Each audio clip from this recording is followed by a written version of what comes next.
Mahigit 40 katawang nasawi at humigit kumulang 115 ang sugatan sa sunog sa isang bar sa resort town ng Crans-Montana, Switzerland. Pinaniniwala ang mga lusis ang pinagmula ng sunog habang sinasalubong ng mga parokyano ng Le Constellation Bar ang bagong taon. Tinatayang 50 biktima ang may malulubhang paso na lagpas na sa kakayahan ng mga burn unit ng bansa.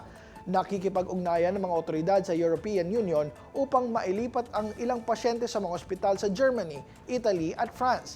Iniimbestigahan na ng Swiss authorities kung ang bar ay sumunod sa mahigpit na fire standards ng bansa.